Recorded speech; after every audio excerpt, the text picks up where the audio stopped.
नमस्कार दोस्तों, स्वागत है आप सभी का आपके अपने YouTube channel GK search engine पर। तो दोस्तों, आज के इस वीडियो में हम बात करेंगे राजस्थान नगर पालिका अधिनियम 2009 से संबंधित 10 महत्वपूर्ण क्वेश्चन की। तो पूरा वीडियो बहुत ध्यान से देखना। वीडियो की जो PDF फाइल है वो आप वीडियो के डिस्क्रिप्शन बॉक्स से डाउनलोड कर सकते हैं। तो चलिए स्टार्ट करते हैं। कल के वीडियो में मैंने आपसे एक क्वेश्चन पूछा था जिसका आंसर आपको कमेंट बॉक्स में देना था। तो कल का क्वेश्चन था, राजस्थान नगरपालिका अधिनियम 2009 के प्रावधानों के अनुसार यदि कोई व्यक्ति नगरपालिक क्षेत्र में अप्राधिकृत विकास कार्य करता है तो इसे कितने जुर्माने से दंडित किया जा सकता है। तो उसे 5,000 रुपये तक के जुर्माने से दंडित किया जा सकता है, यानी कि डी ऑप्शन इसका बिल्कुल सही था। जिन दोस्तों ने डी ऑप्शन कमेंट बॉक्स में सही जवाब दिया था उनको हार्दिक शुभकामनाएं। तो ये धारा 167 में दिया गया है। तो चलिए स्टार्ट करते हैं।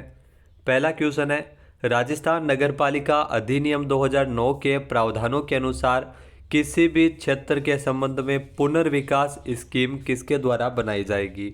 तो पुनर्विकास स्कीम है वो मुख्य नगरपालिक अधिकारी के द्वारा बनाई जाएगी, यानी कि बी ऑप्शन इसका बिल्कुल सही है। धारा 175 के अनुसार जिसमें पुनर्विकास स्कीम किसी भी क्षेत्र के लिए ईओ द्वारा जो मुख्य नगरपालिक अधिकारी के द्वारा बनाई जाएगी। आइए जानते हैं इम्पोर्टेंट फैक्ट्स। तो राजस्थान नगरपालिका अधिनियम 2009 की धारा 175 के अनुसार मुख्य नगरपालिक अधिकारी किसी भी क्षेत्र में पुनर्विकास स्कीम विरचित कर सकेगा, बना सकेगा। नेक्स्ट है, कोई भी सदस्य नगरपालिका के प्रशासन से संबंधित विषयों पर भी प्रश्न पूछ सकेगा जिसका उत्तर किसके द्वारा दिया जा सकेगा। तो इसका उत्तर है वो नगरपालिका अध्यक्ष के द्वारा दिया जा सकेगा, यानी कि ए ऑप्शन इसका बिल्कुल सही है। ये जानते हैं इम्पोर्टेंट फैक्ट्स। तो राजस्थान नगरपालिका कार्य संचालन नियम 2009 के अनुसार नियम 6 में वर्णित है, जिसमें प्रश्न पूछने का अधिकार इसमें दिया गया है। कोई भी सदस्य नगरपालिका के प्रशासन से संबंधित विषयों पर कोई भी प्रश्न पूछ सकेगा जिसका अध्यक्ष द्वारा लिखित उत्तर प्रश्न की प्राप्ति की तारीख से 15 दिन के भीतर भीतर दिया जाएगा, यानी 15 दिन के भीतर भीतर उस प्रश्न का उत्तर देना है वो इसमें आवश्यक है। यदि अध्यक्ष अगली जो आगामी साधारण बैठक में प्रश्न का उत्तर देने में विफल रहता है तो उस बैठक में उसका मौखिक उत्तर दिया जाएगा। तो ये नियम 6 के अंतर्गत दिया गया है। नेक्स्ट है, निम्नलिखित कथनों पर विचार कीजिए। पहला है वित्त समिति, दूसरा है भवन अनुज्ञा और संकर्म समिति, तीसरा है अपराधों का शमन और समझौता समिति, चौथा है स्वास्थ्य और स्वच्छता समिति। तो राजस्थान नगरपालिका अधिनियम 2009 के संदर्भ में उपरोक्त में से कौन सी समितियां प्रत्येक नगरपालिकाओं द्वारा गठित की जानी चाहिए। तो ये चारों ही समितियां वो गठित की जानी चाहिए, यानी कि डी ऑप्शन इसका बिल्कुल सही है। आइए जानते हैं इम्पोर्टेंट फैक्ट्स। तो राजस्थान नगरपालिका अधिनियम 2009 की धारा 55, जी हाँ, धारा 55 के अनुसार प्रत्येक नगरपालिका अधिकतम 10 सदस्यों से मिलकर बनी निम्नलिखित समितियां गठित कर सकती है, यानी 10 सदस्यों मिलकर बनी ये समितियां को गठन किया जा सकता है, जिसमें वित्त समिति, स्वास्थ्य और स्वच्छता समितियां, सार्वजनिक मार्गों, स्थानों और भवनों में रोशनी समितियां, भवन अनुज्ञा और संकर्म समिति, गंदी बस्ती सुधार समिति, नियम और उपविधियां समिति और अपराधों का शमन और समझौता समिति। तो इत्यादि समितियों का गठन इसमें किया जा सकता है। नेक्स्ट है, स्थावर नगरपालिका संपत्ति की तालिका और मानचित्र की प्रतियां राजस्थान नगरपालिका अधिनियम 2009 के प्रारंभ में कितने समय के भीतर भीतर स्थानीय निकाय के कार्यालय में जमा करवाई जाएगी। तो ये आपको बता दें कि 1 वर्ष के भीतर भीतर ये जमा करवाई जाएगी, यानी कि बी ऑप्शन इसका बिल्कुल सही है। आइए जानते हैं इम्पोर्टेंट फैक्ट्स।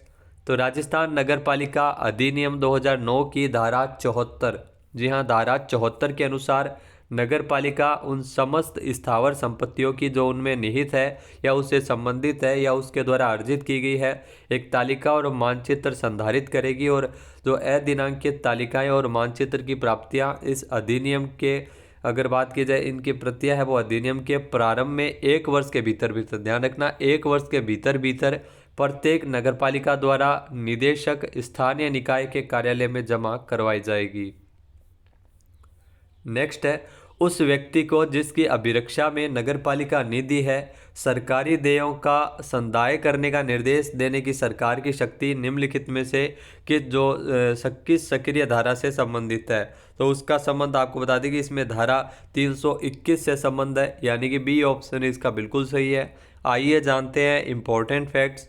तो राजस्थान नगरपालिका अधिनियम 2009 की धारा 321 के अनुसार यदि कोई नगरपालिका राज्य सरकार को देय किसी रकम का संदाय करने में व्यतिक्रम करे तो राज्य सरकार नगरपालिका निधि की अभिरक्षा रखने वाले व्यक्ति को ऐसी निधि में किसी भी अन्य प्रभार के संदाय पर पूर्वीकर्ता देते हुए उसका संदाय करने का निर्देश देते हुए आदेश जारी कर सकेगी और ऐसा व्यक्ति नगरपालिका की जमा निधि की एक सीमा तक ऐसे आदेश का पालन करने के लिए आबद्ध रहेगा। तो धारा 321 के अंतर्गत दिया गया है।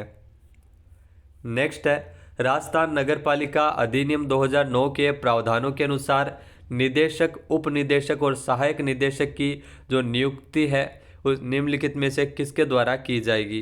तो राजस्थान नगरपालिका अधिनियम 2009 के अनुसार इसमें निदेशक, उप निदेशक और सहायक निदेशक की जो नियुक्ति है वो राज्य सरकार के द्वारा की जाएगी, यानी कि सी ऑप्शन इसका बिल्कुल सही है। आइए जानते हैं इम्पोर्टेंट फैक्ट्स। तो राजस्थान नगरपालिका अधिनियम 2009 की धारा 309, जी हाँ धारा 309 के अनुसार राज्य सरकार किसी अधिकारी को निदेशक स्थानीय निकाय के रूप में चाहे किसी भी पद नाम से हो नियुक्त कर सकेगी और ऐसे कृत्यों का पालन और ऐसी शक्तियों का प्रयोग करेगा जो उसे इस अधिनियम के अधीन बनाए रखे नियमों के द्वारा अधीन प्रत्यायोजित या प्रदत्त की जाए।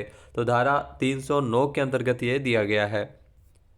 नेक्स्ट है राजस्थान राज्य के अंतर्गत यदि किसी जिले में स्थित नगरपालिका का किसी अन्य जिले में स्थित नगरपालिका से कोई विवाद होता है तो उस विवाद पर निम्नलिखित में से किसका विनिश्चय अंतिम रहेगा। तो अगर ऐसा कोई भी विवाद हो जाता है तो इसमें संभागीय आयुक्त का जो निश्चय है वो अंतिम रहेगा, यानी कि बी ऑप्शन इसका बिल्कुल सही है। आइए जानते हैं इम्पोर्टेंट फैक्ट्स। तो राजस्थान नगरपालिका अधिनियम 2009 की धारा 323, जी हाँ विवाद में धारा 323 के अनुसार यदि किसी जिले में स्थित नगरपालिका का किसी अन्य जिले में स्थित नगरपालिका से कोई भी विवाद होता है तो ऐसा मामला संभागीय आयुक्त को निर्दिष्ट किया जाएगा जो विवाद का संज्ञान लेगा और उसे ऐसे मामलों में संभागीय आयुक्त का जो विनिश्चय है वो निर्णय है वो अंतिम रहेगा। विवाद अगर पंचायत से संबंधित हो किसी नगरपालिका का तो जिला कलेक्टर उसमें संज्ञान लेगा और विवाद का संज्ञान है वो लेगा और उसका निश्चय वो अंतिम रहेगा। अगला क्वेश्चन है राजस्थान नगरपालिका अधिनियम 2009 के अध्याय 2 में निम्नलिखित में से किसके संबंध में उल्लेख मिलता है। तो राजस्थान नगरपालिका अधिनियम 2009 के अध्याय 2 के अंतर्गत नगरपालिकाओं का गठन और शासन से संबंध है, यानी कि ए ऑप्शन इसका बिल्कुल सही है। आइए जानते हैं इम्पोर्टेंट फैक्ट्स। तो राजस्थान नगरपालिका अधिनियम 2009 के अध्याय 2 के अंतर्गत धारा 3 से लेकर धारा 50 तक, ध्यान रखना धारा 3 से लेकर धारा 50 तक, जिसमें नगरपालिकाओं का गठन और शासन से संबंधित प्रावधानों का उल्लेख किया गया है। नगरपालिका का कार्य संचालन और वार्ड समिति अध्याय 3 में दिया गया है, जिसमें धारा 51 से लेकर धारा 66 तक वर्णन है। नगरपालिका वित्त और नगरपालिका निधि के बारे में अध्याय 5 में बताया गया है। धारा 76 से लेकर धारा 89 के तक इसमें वर्णन दिया गया है। इसके अलावा नगरपालिका विकास और नगर योजना ये अध्याय 11 के अंतर्गत वर्णित है, धारा 159 से लेकर धारा 199 तक। नेक्स्ट है राजस्थान नगरपालिका कार्य संचालन नियम 2009 में वर्णित परिभाषाओं के अनुसार नगरपालिका की बैठक निम्नलिखित में से किससे अभिप्रेत है। तो राजस्थान नगरपालिका कार्य संचालन नियम 2009 में वर्णित परिभाषाओं के अनुसार जो बैठक है उसका वर्णन है वो राजस्थान नगरपालिका अधिनियम 2009 की धारा 51 के उपबंधों के अनुसार बैठकों का आयोजन है वो नगरपालिका की बैठक का आयोजन किया जाता है, यानी कि ए ऑप्शन इसका बिल्कुल सही है। आइए जानते हैं इम्पोर्टेंट फैक्ट्स।